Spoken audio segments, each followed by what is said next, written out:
Hola a todos y bienvenidos a un episodio más de Libros y Laberintos. Mi nombre es Sergio y este es un blog de lecturas. Hoy quiero traer un video un poco especial, dado que es mitad de año y prácticamente no he estado subiendo muchos videos en el año. Entonces este no es el tag de mitad de año, sino más bien es como una especie de... Les voy a dejar aquí la imagen, o por acá.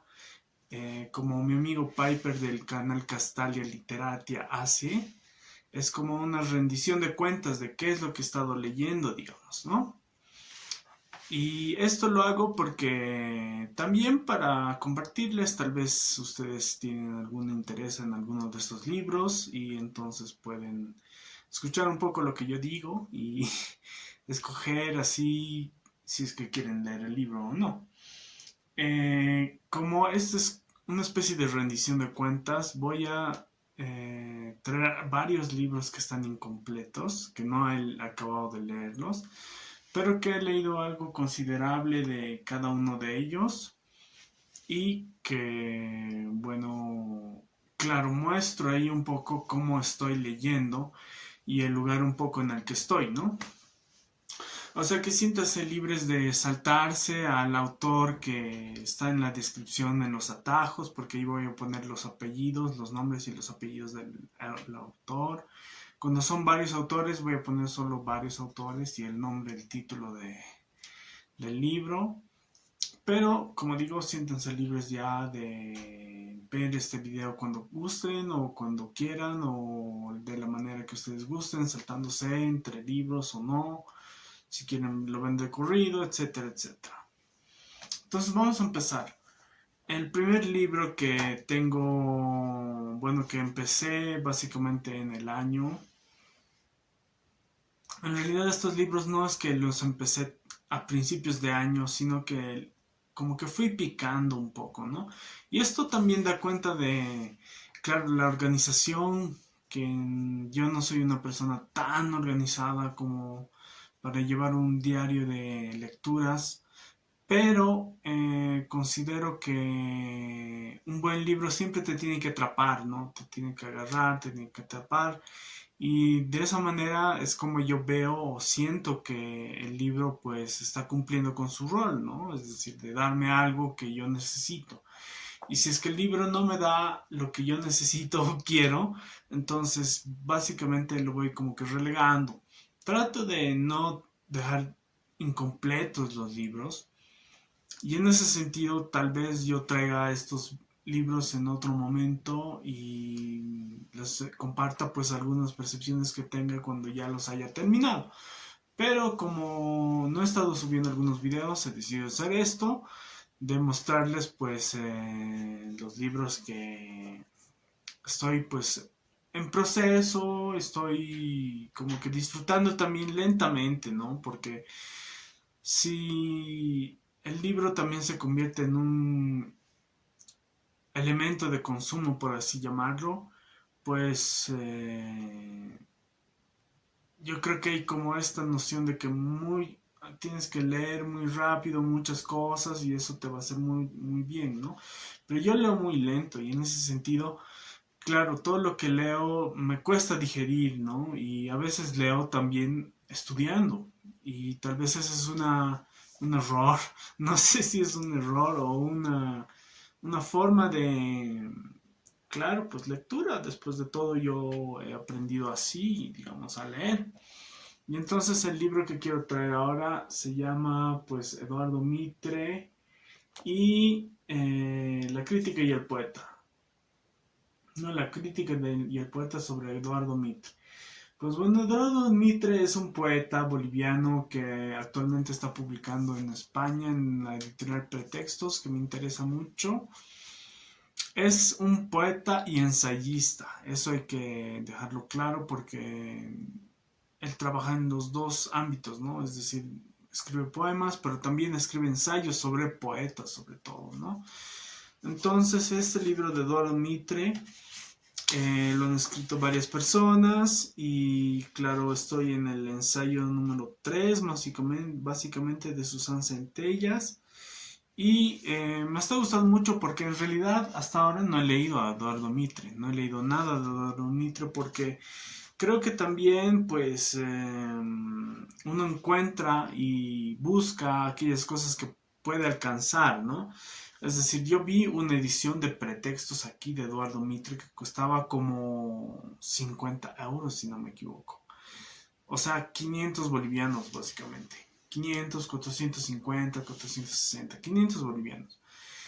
Y, o sea, eso para mí es inalcanzable, ¿no? O sea, no puedo darme el lujo de leer a Mitre, pero sí puedo darme, bueno, este pequeño lujo de leer a personas que sí han leído a Mitre para ver si realmente Mitre vale la pena leer, ¿no? Entonces, sí, hay muchas cosas interesantes. Obviamente estos críticos van a citar algunos de esos fragmentos de los poemas. Y a mí me ha gustado, o sea, me está gustando hasta ahora este libro. Efectivamente son personas que nacen, o bueno, no nacieron, ¿no? Pero sí están en algunas en la carrera de literatura, porque esta es una edición de plural y la carrera de literatura, carrera en la que yo salí. Y claro, me está gustando mucho, miren este poema, por ejemplo, me está gustando mucho cómo está, o sea, cómo estos críticos están apostando por este poeta, ¿no? Y esto se ve en la lectura de los ensayos. Por ejemplo, esta idea de que lo del ser, el amor como significante, estas cosas, ¿no? Que son, parecieran ser un poco de, claro, gente entendida, pero tampoco es así, ¿no? Es decir, si bien este libro busca pues llegar a un libro de lectores ya de Mitre, yo no leyendo al Mitre, creo que también aprendo un poco cómo estos lectores han leído pues a esa gran figura. Y bueno, eso es básicamente lo que puedo decir sobre este libro. Como ya dije, estoy en el ensayo número 3, Memorabilia. Y claro, me ha estado gustando mucho porque hay una especie de apuesta bien fuerte en Mitre, sobre todo con esta noción del ser, la ausencia, un poco lo de Octavio Paz, ¿no? Que habla el arco y la lira, sobre Heidegger. Ese es el gato, por si acaso, ¿no? Si suena así, es que es el gato que está haciendo sus cosas. Por supuesto, no lo voy a dejar hacer todas las cosas que quiere hacer el gato, pero bueno, eso es básicamente lo que tengo que decir sobre este pequeño libro que acabaré, obviamente, con el tiempo. El siguiente es El Capital de Carlitos Marx para los entendidos, los amigos. Y esta edición lo estoy leyendo en italiano porque es la única que encontré, muy barata.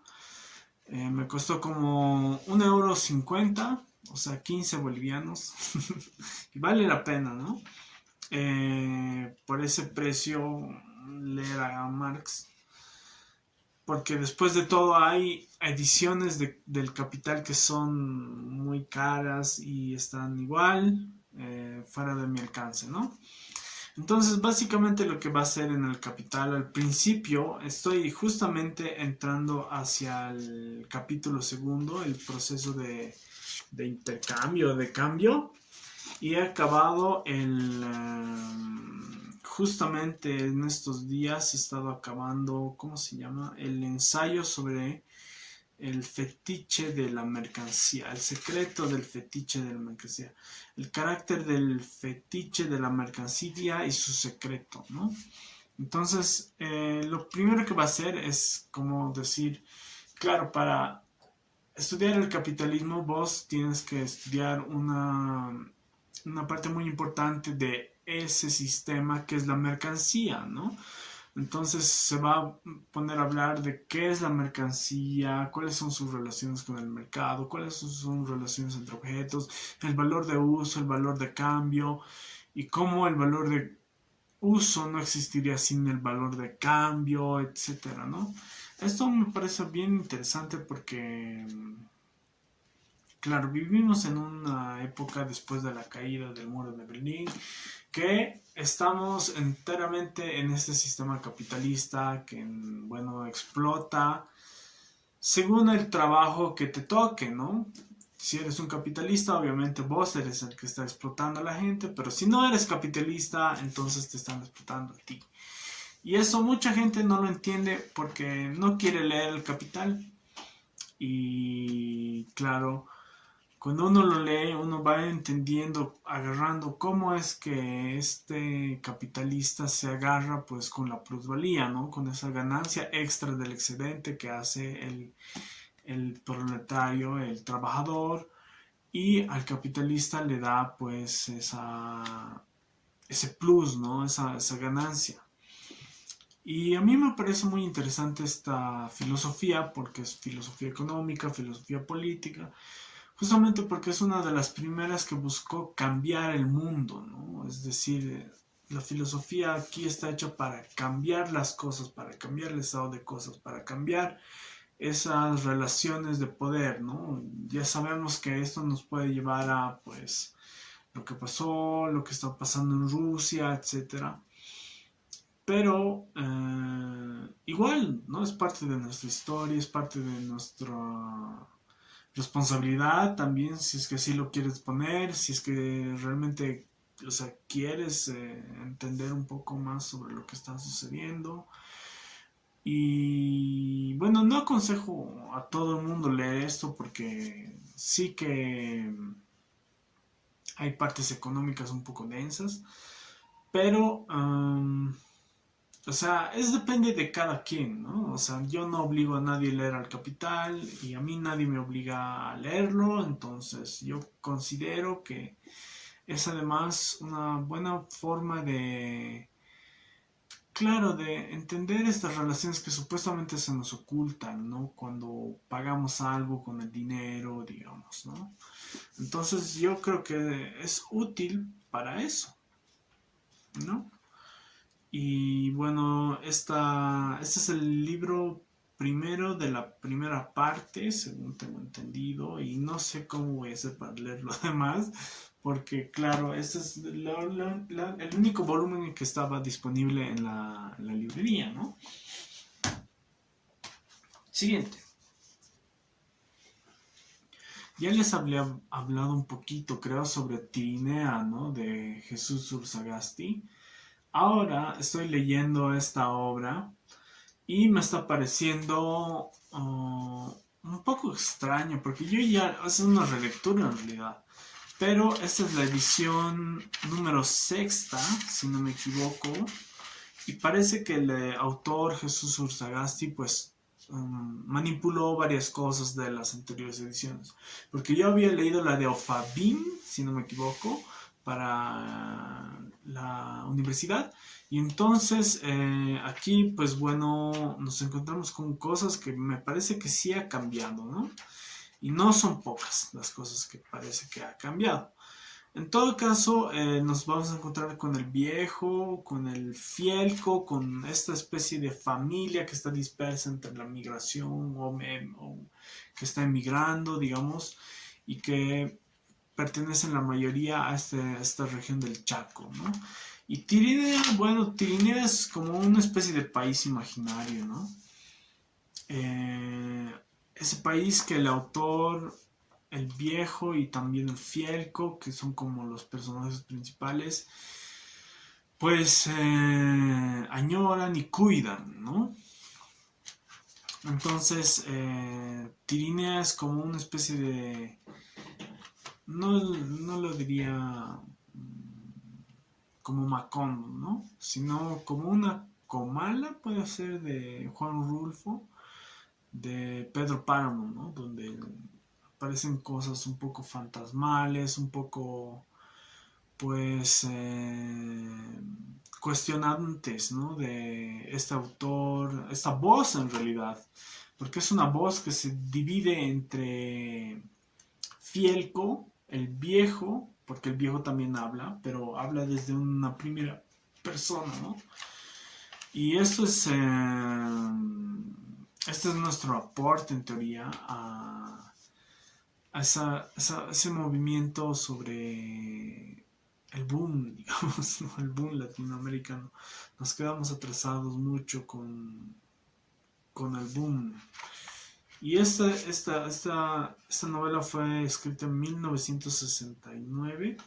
Y claro, me gusta esta edición porque es una colección en realidad de toda la narrativa de Sagasti. Y claro, a mí me gustan mucho estas ediciones de obras completas, obras reunidas, porque me dan como una perspectiva de qué es lo que hizo el autor en toda su vida, digamos, ¿no? Y eso es algo que me gusta mucho. Siguiente. Bueno, ahora toca Henry Bergson, La evolución creadora. Yo había leído, pues, Materia y Memoria de Henry Bergson y me gustó mucho. Este es otro libro de filosofía y claro, Bergson es un tipo muy, o sea, muy a la francesa, pero también que lo bueno de él es que te muestra los problemas, digamos, las cuestiones que él quiere abordar y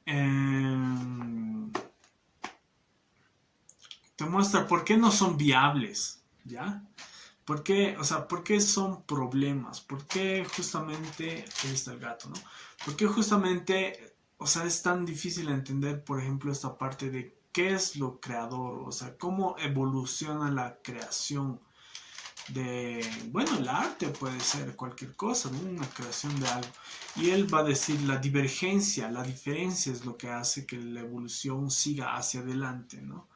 Y entonces en Materia y Memoria teníamos pues una relación con la percepción y la memoria muy fuerte, ¿no? Porque él decía, se diferencian la percepción y la memoria en grado o en naturaleza, y esas son como las dos tesis que he intentado mantener. Es decir, en primer lugar, decir que que una de las tesis está como que flaqueando, ¿no?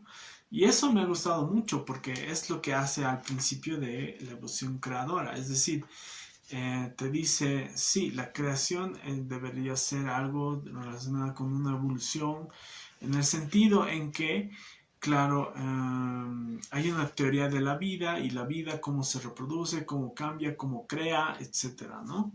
Y entonces, si hay continuidad, si hay discontinuidad,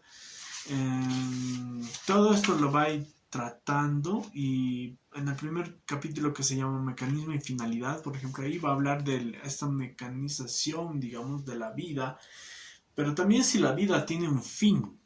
Y esto es muy importante porque, claro, en realidad no, la vida no tiene propiamente un fin como tal, ¿verdad? Y entonces es lo que él va a tratar de construir, no solo demostrar, decir, ah, sí, la vida no tiene mucho sentido en ese sentido, pues la vida no tiene un fin, ¿no? Pero lo que hace en realidad es construir eso. Y eso es muy importante porque te da una noción de los falsos problemas. Es decir, el mecanismo, digamos, va a decir que si una posición de un conjunto está en un lado, da casi igual que esté en el otro, porque este conjunto produce lo mismo en el mismo sentido en que la otra cosa está en el otro lugar, digamos. Algo así dice. Y claro, es fascinante ver cómo Bergson puede encontrar estas relaciones de incongruencia en los sistemas que lo precedieron en el mecanismo, por ejemplo, ¿no? Y va a decir, claro, ¿cómo puede ser que la orden de los factores no altera el producto, digamos? ¿Cómo puede ser que esto exista? Y esto se puede dar en matemáticas, pero no en la vida, ¿no? Y dice, o sea, hay partes muy, muy hermosas de este libro donde, por ejemplo, dice que, claro, todo lo que nosotros hacemos está en relación con... voy a leer este pequeño fragmento, ¿no? Tenemos razón en decir que lo que hacemos depende de lo que somos, pero es preciso añadir que somos en cierta medida lo que hacemos, y que nos creamos continuamente a nosotros mismos. Esto decía, o sea, él habla del retrato y de la pintura un poco, de cómo puede existir un modelo que el pintor reproduce y en ese sentido está creando una obra artística, digamos, pero también cómo es que hace este artista para, claro, formar o deformar y en ese sentido modificar la realidad, porque esta obra que va a producir no es la misma que aquella que sirve de modelo, digamos, ¿no? Entonces eso es muy interesante, me ha parecido una buena elección, lo sigo leyendo, no lo he acabado, estoy en el capítulo 2, donde se habla de las formas de inteligencia, el letargo, la intuición, y me está gustando mucho, es decir, y además Cactus siempre se raja, ¿no? Con estos libros de literatura o filosofía francesa, ¿no? Entonces la evolución creadora de Henri Bergson. Muy bien, este otro lo encontré igual, bueno, casi todo lo encuentro en librerías de viejo, librerías de segunda mano. Se trata de la poesía de John Keats, ¿no? Bueno, John Keats es bueno, perdón que no haya dicho que muchas cosas sobre los autores, pero creo que estos son conocidos. Tal vez Usagasti no es tan conocido, pero sin embargo Usagasti pues él era de Tarija, ¿no? Del Chaco, entonces... Bueno, pasemos a John Keats. Bueno, John Keats, poeta inglés. Igual este no lo acabé, pero estoy leyendo poco a poco y he leído, por ejemplo, el poema ¿Dónde estás? Sleep and Poetry, que me ha gustado mucho, poesía y sueño y poesía, ¿no? Que tiene un epígrafo de Chaucer. Y claro, me ha gustado mucho porque es una especie de romanticismo, ¿no? Y el romanticismo en Inglaterra está muy vinculado con esto de William Blake, ¿no? Es decir, un poco la religión, pero también la lucha contra la religión o por la religión. Entonces, Inglaterra siempre ha sido un país bien conservador en ese sentido, ¿no? Y claro, aquí, digamos, se habla de la poesía como un templo de placer, un templo de exploración, un templo de iniciación casi personal, ¿no? Entonces, habla muchas sensaciones.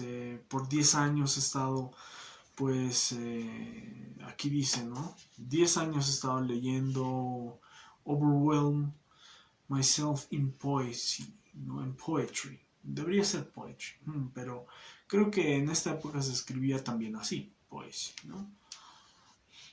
Entonces, ese es el poema que más me ha gustado hasta ahora, ¿no? Entonces, se los recomiendo si es que les gusta la poesía. Este es un poema un poco extenso, la verdad.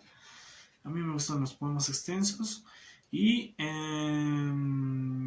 tiene que ver con muchas cosas en realidad. La casa del poeta como templo del placer, el recordar a Petrarca, por ejemplo, y la mirada de Laura, las caras de la poesía, Safo aparece, Baco, Ariadne, y claro, o sea, este es un viejo tema de pensar de que la conciencia está durmiendo cuando está despierta, ¿no?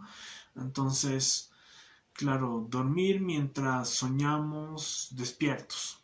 Entonces, ese es uno de los grandes temas de ese poema. Después otro que me ha gustado es Oda a la urna griega, ¿no? Ode to Grace Urn, si no me equivoco, una Grace Urn. Este poema pues es igual, me ha encantado sobre todo la musicalidad de Keats. La musicalidad de Keats es muy extraña, es decir, me parece que no es como Blake, ¿no? Blake es más un poco, no es tanto la música lo que lo impulsa, ¿no? Sino es la fuerza de buscar una alternativa a la religión y contra la religión, pero también desde esa religión para buscar hacer otra cosa, ¿no? En cambio, Kiss es más bien una especie de... ¿Cómo son estos pequeños aparatos de música, ¿no? Ve que uno les da vueltitas y sale una tonada. Creo que eso es... o sea, pero en un buen sentido, ¿no? Es decir, como... ¿Qué pasaría si esas cajas de música, ¿no? Les das esa cuerda y desenvolvieran una melodía totalmente diferente de sí misma en el mismo instante, ¿no? Eso es lo que me ha parecido. Here melodies are sweet, but those unheard are sweeter, ¿no? Escuchar melodías es muy dulce, pero esas que no se escuchan son las más dulces de todas, ¿no? Eso me ha impresionado mucho porque si bien cuando lees en voz alta estos poemas escuchas al poeta, esos timbres, ¿no? Esa musicalidad, en realidad pareciera que también te propone de que no escuchas lo que realmente él te quiere decir. Sí, es bien bonito. También estaba tratando de leer en Dimium. Este no lo he acabado tampoco, pero me ha gustado ese poema. Si pueden encontrar ese de Sleep and Poesy o Poetry, sí, Sleep and Poetry, pues les aconsejo que lo lean, porque está muy, muy bueno. Y bueno, eso. El siguiente es otro de poesía. He estado esta primera mitad de año muy con la poesía, ¿no? Y es de Rainer Maria Rilke. Tengo aquí una antología, pues, de Jaime Ferreiro Alemparte. Y bueno, me ha gustado sobre todo, y este es un consejo de conejo, de que lean las elegías de Duino, ¿no? Se dice que también Heidegger pues las comentó, estas elegías de Duino. La que más me ha gustado a mí es la elegía séptima, ¿no? ¿Dónde estás? Elegías esta, elegía séptima. Súplica, no, no más súplica, sino voz emanada de ti mismo. Tal sea la naturaleza de tu grito. Cierto que gritabas con la pureza del ave, cuando la estación la levanta, la acrecentadora, casi olvidando que es una mísera criatura y no tan solo un corazón solitario, que la primavera arroja a la serenidad del azul, a la intimidad de los cielos. Como el ave, no menos sin duda, lanzarías el soñuelo para que la amiga, aún invisible, te descubriera. Ella, la silenciosa, la que una respuesta se va despertando y se enardece poco a poco en tus palabras, compañera sensitiva abrazada por tu osado sentimiento. Me gusta mucho esta elegía, pero, o sea, todas las elegías duinescas, aquí es elegías duinesas, ¿no? Son las, si no me equivoco, son 10, pero estos 10 poemas son, pues, brutales. Sí, son 10. Yo aconsejo leerlas con mucho cuidado. Agamben igual había comentado esto en su libro,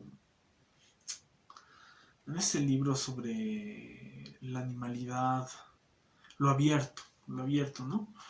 Y claro, ahí aparece también lo que Heidegger dijo sobre la elegía número octava, ¿no? La elegía octava. Y esto habla un poco sobre lo animal, ¿no? Con todos sus ojos se ve la criatura. O sea, con todos sus ojos ve la criatura lo abierto. Solo nuestros ojos están como invertidos y colocados a su alrededor. a manera de trampas, al acecho de su salida libre. Lo que está afuera lo percibimos tan solo por el rostro del animal, pues ya al niño en la tierna edad lo ponemos de espaldas y le forzamos a mirar retrospectivamente el mundo de las formas, no a lo abierto, que en la faz del animal es tan profundo, libre de la muerte. Nosotros la vemos. El animal libre tiene su ocaso siempre detrás de sí y delante a Dios. Muy loco es este poema.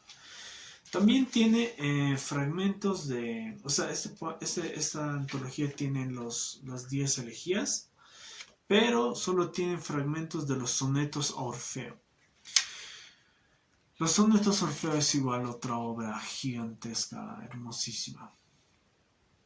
Orfeo, ustedes saben, es el poeta que en la Grecia antigua pues podía manipular a los animales con su canto, ¿no? A los dioses también.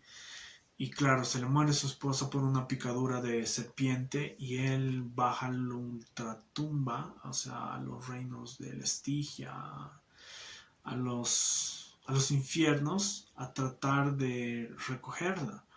Y una vez que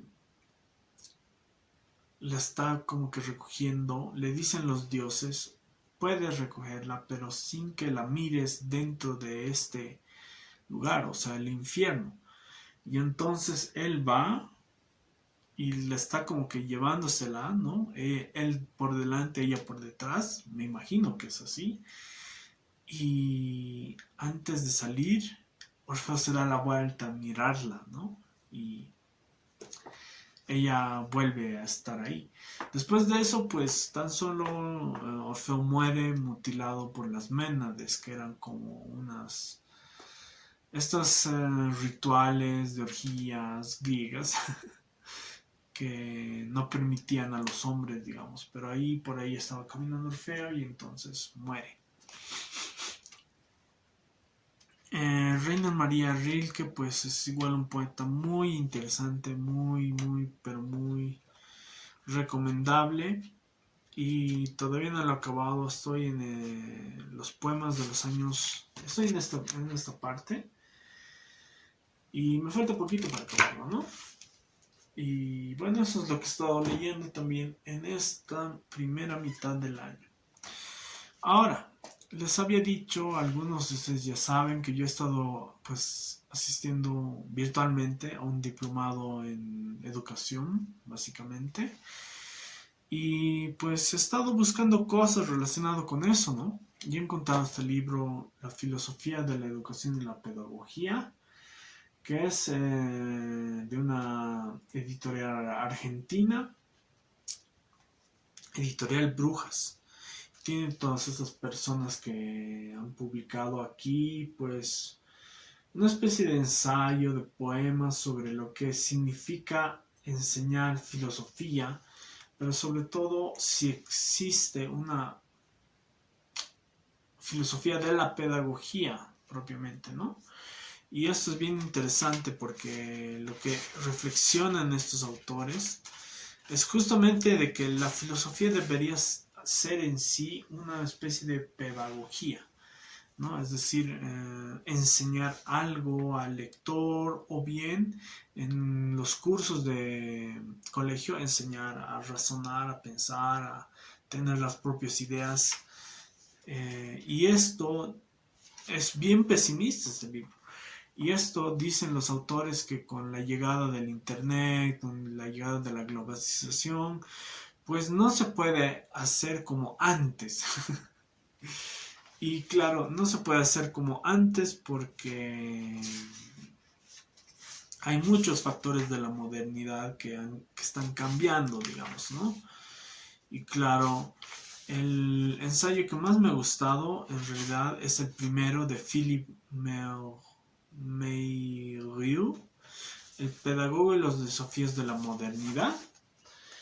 Este ensayo me parece valioso. No lo he acabado de leer todo el libro, pero sí estoy en Estoy en el 3 ensayos de 5, digamos, ¿no? Y el primero me parece bien interesante porque te muestra, por ejemplo, cómo hay una democratización, hay un profesor laico que viene, que da los contenidos, que supuestamente está salvando al educando, al alumno, y claro, él reflexiona y se da cuenta y dice, claro, esto sucede en teoría, pero al fin de cuentas parece como que este alumno, este educando, ya no necesitara de estos contenidos, de estas cosas que te enseñan básicamente en el colegio, en las instituciones, y eso es lo grave, digamos, ¿no? Otra cosa que él dice, claro, supuestamente este avatar del laico que va a desesclavizar a los ignorantes, digamos, esto es como algo demasiado, una idea demasiado atrasada, digamos, y que con todas las tecnologías, con todo lo global, esto ya no se vería tanto así, ya no sería algo tan vertical, digamos, ¿no? Eso por lo menos es la perspectiva de este autor. Y también habla del vínculo generacional, es decir, hay una ruptura, dice, dentro del mismo vínculo generacional, porque lo que básicamente dice es que, claro, van los alumnos al colegio y ahí se les imparte ciertas cosas.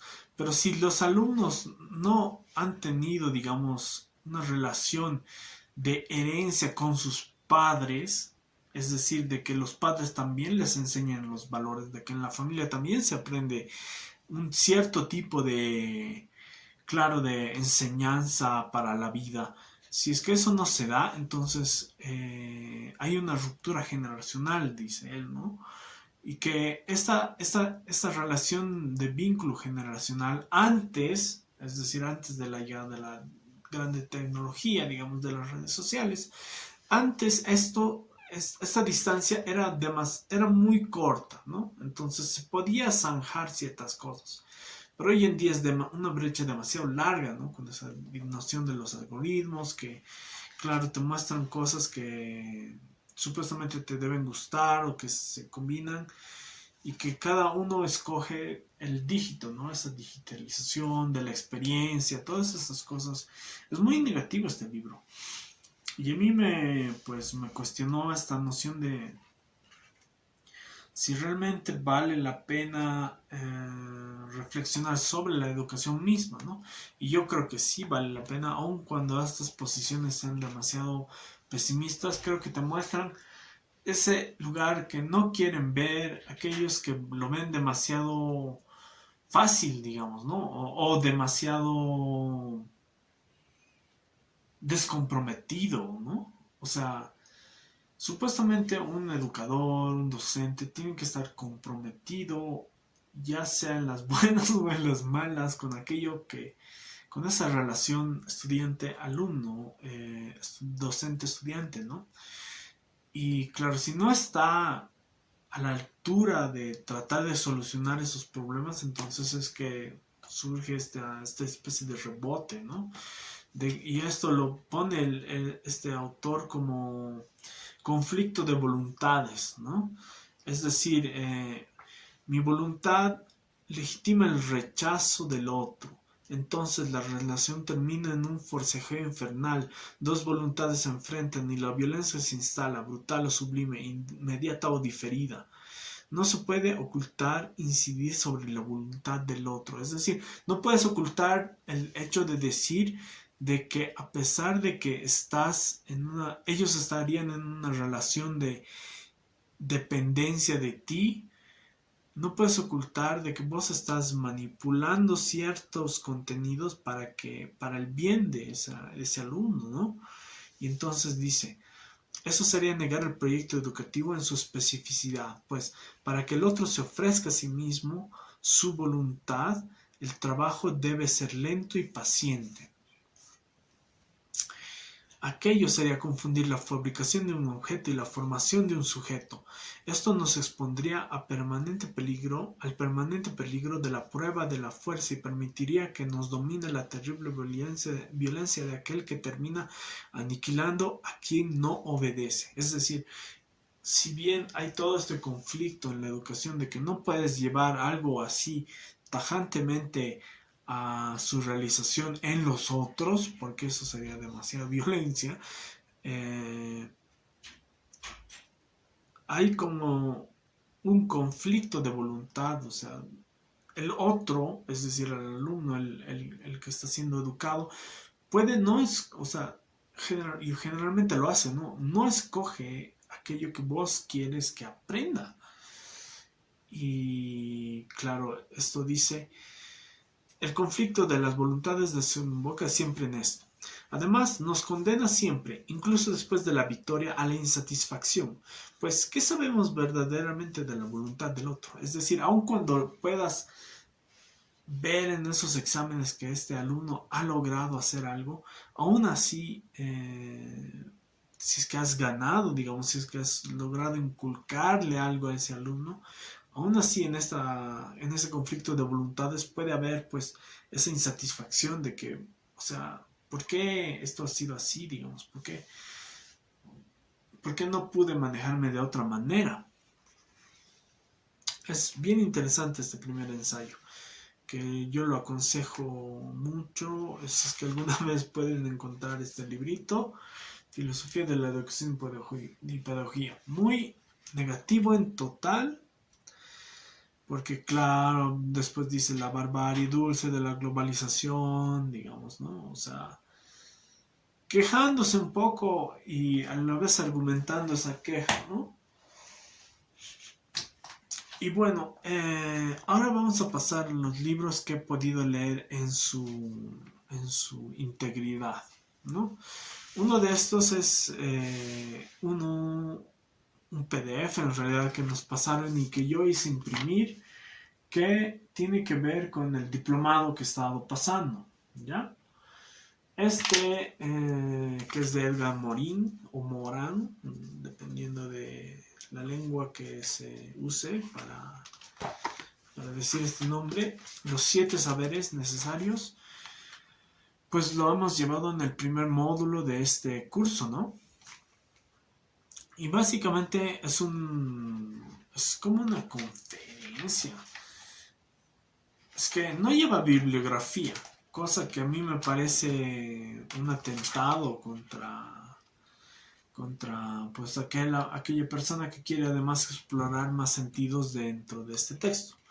Y claro, él te va a hablar de en estos 7 capítulos, de cosas que él cree que la complejidad humana no se dan de manera absoluta y tampoco están sustraídas a nuestra experiencia como seres humanos, ¿no?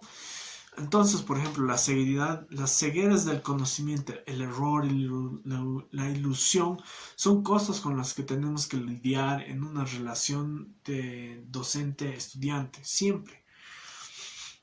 Errores mentales, errores intelectuales, errores de la razón, cegueras paradigmáticas, etcétera, etcétera, ¿no? Después, los principios del conocimiento pertinente, enseñar la condición humana, enseñar la identidad terrenal. Esta es la que me ha parecido más, no sé, más un poco fuera de lugar, ¿no? Enseñar la identidad terrenal. Después, enfrentar las incertidumbres, cosa muy importante. Enseñar la comprensión y la ética del género humano. Pero voy a leerles un pequeño fragmento igual de algo que me ha gustado mucho, que me ha parecido tal vez el aprendizaje que más yo he rescatado de este libro, ¿no? Está en el último, creo, en el último capítulo, no, en el capítulo 6, enseñar la comprensión humana. Básicamente habla sobre la conciencia de la complejidad humana. Se los voy a leer, ¿ya? Y después lo voy a comentar. La comprensión hacía hacia los demás necesita la conciencia de la complejidad humana.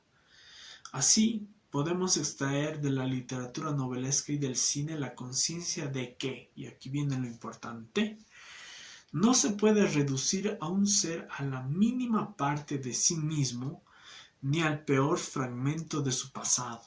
Eso es algo que a mí me ha volado, digamos,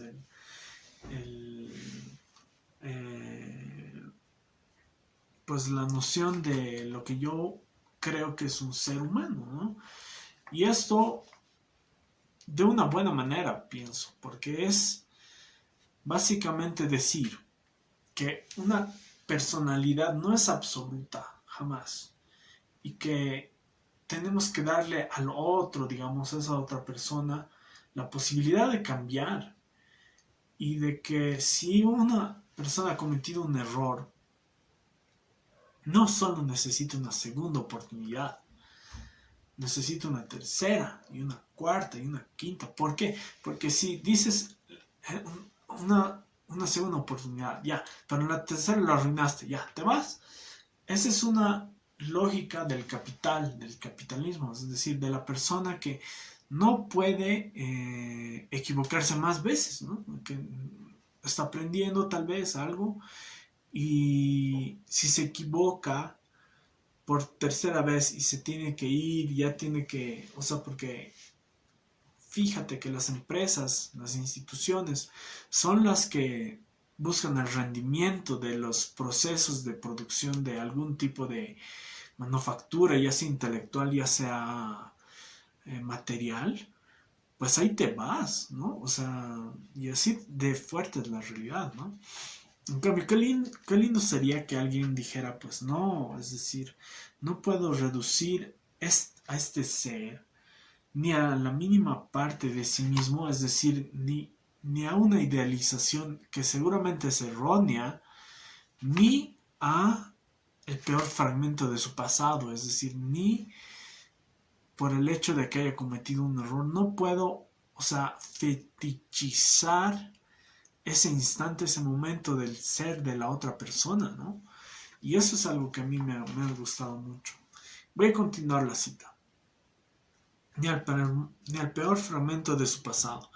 Mientras que en la vida ordinaria nos apresuramos a encerrar en la noción de criminal a aquel que ha cometido un crimen, reduciendo los demás aspectos de su vida y de su persona a ese único rasgo, descubrimos múltiples aspectos en los reyes gángsters de Shakespeare y en los gángsters reales de las películas policíacas. Podemos ver cómo un criminal se puede transformar y redimir como Jean Valjean, que es el personaje de Los Miserables, o Raskolnikov. Ahí podemos finalmente aprender las más grandes lecciones de la vida, la compasión por el sufrimiento de todos los humillados y la verdadera comprensión.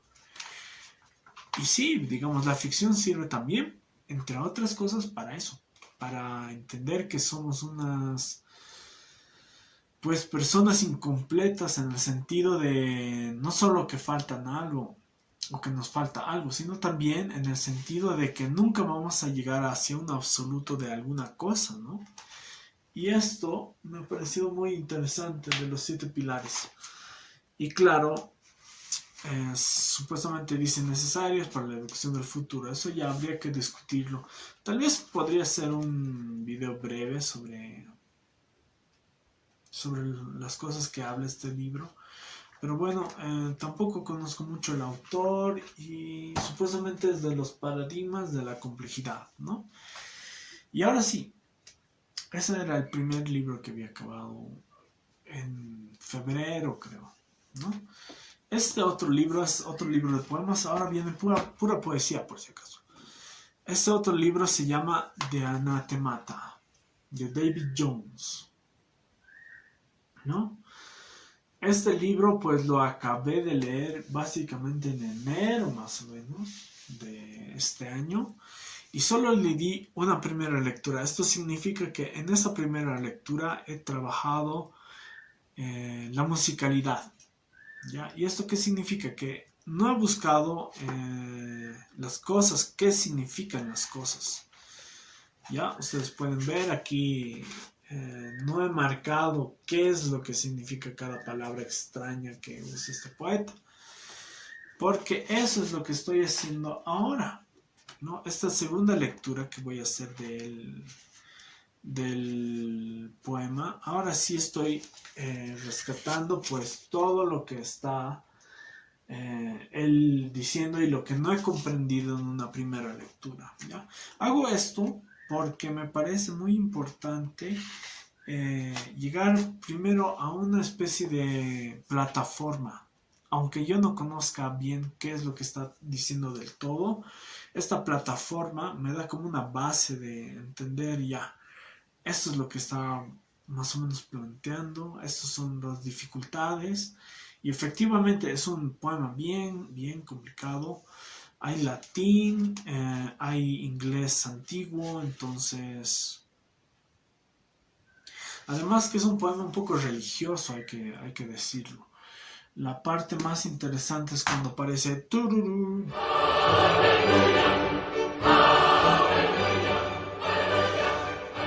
la cruz cristiana, ¿no?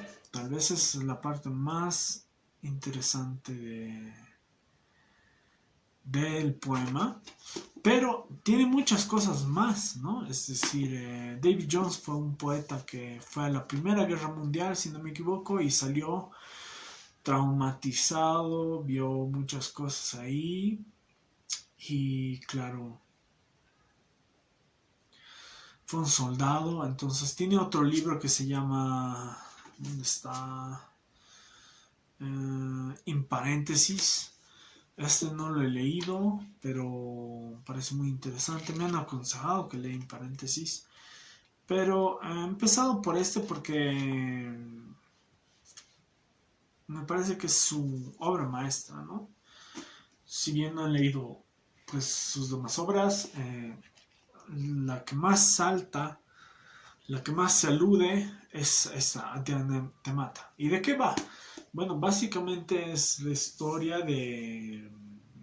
porque es un poema épico, ¿no? Entonces, es una historia que tiene prosa, tiene verso, tiene de todo, ¿no? Y claro, yo diría que es un poema sobre la fundación de Inglaterra en el sentido en que busca ver, digamos, desde... y esto es bien raro, ¿no?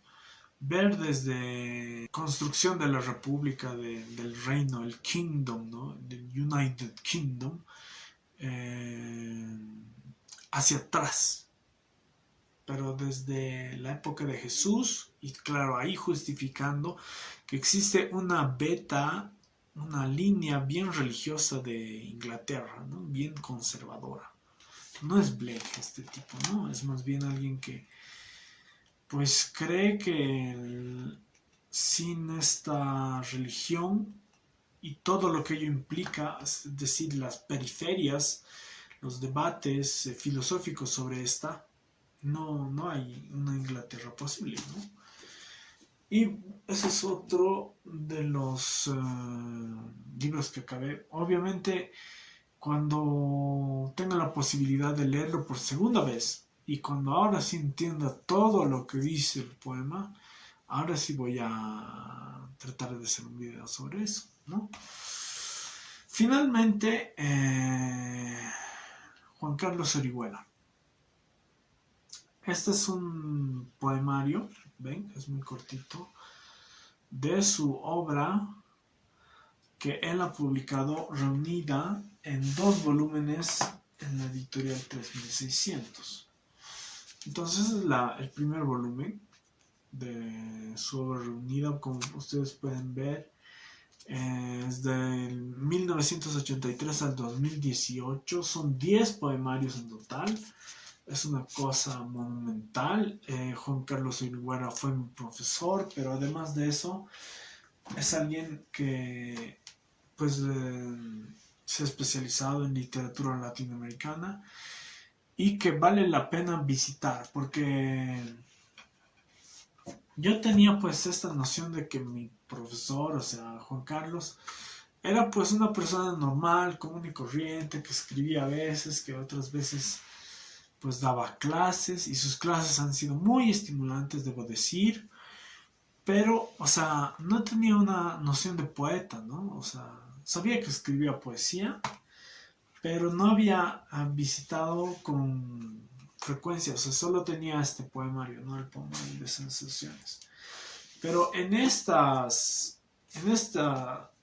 recopilación de sus poemas, tenemos pues a un poeta genial, es decir, a un tipo que no le importa las ideologías en primer lugar, que no le importa la historia, no le importa la política, sino la micropolítica del cuerpo, porque de eso hablas. Sobre todo, toma mucho esta noción de que el cuerpo es como un núcleo, un átomo del cual se parte y se conoce el mundo, ¿no? No es una conciencia, no es tanto una conciencia, sino más bien un cuerpo que va y visita lugares, visita personas que él quiere, visita gente que él ha conocido y bueno, en el primer volumen tenemos estos 5 poemarios, ¿no? Y claro, básicamente creo que el mayor aprendizaje de esta poesía es que uno no tiene que dejar que la coyuntura pues se apropie de la voz de uno. Es algo que yo un poco he caído en mi poema que estoy por publicar. Pero es que tenemos poéticas muy diferentes, ¿no? Esta poética de Juan Carlos Orihuela es muy, muy diferente a lo que yo escribo. Porque él, claro, se demora y esta demora es positiva en cosas que aman el sentido de que son sensaciones un poco impresionistas, pero al mismo tiempo son cosas que él, búsquedas que él intenta pues construir, que él intenta visitar y conste que algunos de estos poemas no llevan su título, ¿no? Ese es el otro volumen, estos son los otros poemas de los otros poemarios del otro volumen. Sí, creo que mostró los 2 volúmenes, ¿no? Si no, voy a poner ahí los índices. Y en todo caso, Juan Carlos Orihuela es una persona, es un poeta más bien, que es como una luz en la oscuridad, ¿no? Yo diría algo así porque, o sea, sí he leído poemas a poetas contemporáneos de hoy, de ahora, pero, o sea, no encuentro en ellos tanta correspondencia, sino más bien en Juan Carlos Orihuela he encontrado una correspondencia, una fuerza que es necesario rescatar, casi como si estuvieras en un juego de postas, ¿no? Él ha llegado hasta el 2018 con 10 poemarios, que son 10 poemarios bien pesados en un sentido de obra reunida, ¿no? Y a uno le dan las ganas de, como si fuera un biografema, no sé si ustedes están familiarizados con este concepto de Roland Barthes, pero en todo caso un biografema es como esos átomos epicúreos que están lanzados en un abismo y claro, a ti te da la sensación de seguir, no a todos, o sea, no a todos los poetas, no a todos los escritores, sino a unos cuantos, ¿no? Borges, Ezra Pound, Juan Carlos Orihuela, ¿no? Entonces eso me ha gustado mucho de su poesía, me ha gustado mucho de que es una lucha casi infinita con la palabra y él dice solo el lenguaje me humilla, ¿no? Es decir, él entiende que el lenguaje es una cosa inmensa que lo muestra la complejidad del mundo. Y bueno, si estás en Bolivia podrás conseguir alguno de estos volúmenes. Ojalá que leas los dos, yo lo aconsejo, realmente es un trabajo titánico, tanto tiempo ahí y escribiendo y finalmente nos llega reunida su poesía, ¿no? Bueno, este ha sido un video un poco largo, un poco yo contándoles qué es lo que he estado leyendo en este año y también pues compartiéndoles, ¿no? Qué es lo que pienso sobre algunas de esas cosas. Como ya les dije, ojalá que hayan encontrado algo de su utilidad, algo de su gusto, algo que los acompañe en alguna lectura futura. Y bueno, nada más. Yo he estado pues revisando el poemario que estoy por publicar. Esto también me ha quitado un poco de tiempo. He estado en el diplomado, ese diplomado sobre educación. Ojalá que se dé ahora sí un trabajo sobre pues que yo pueda enseñar algo de lo que aprendí. Y bueno, eso sería todo. Ojalá que si has llegado hasta acá, coméntame algo en los comentarios, dime qué opinas sobre alguno de estos libros, o sobre todos, o sobre ninguno. Si me aconsejas leer algo en esta segunda mitad que viene del 2023. Y conmigo sería hasta la próxima. Muchas gracias por ver este video, si puedes compártelo también y nos vemos en otro video.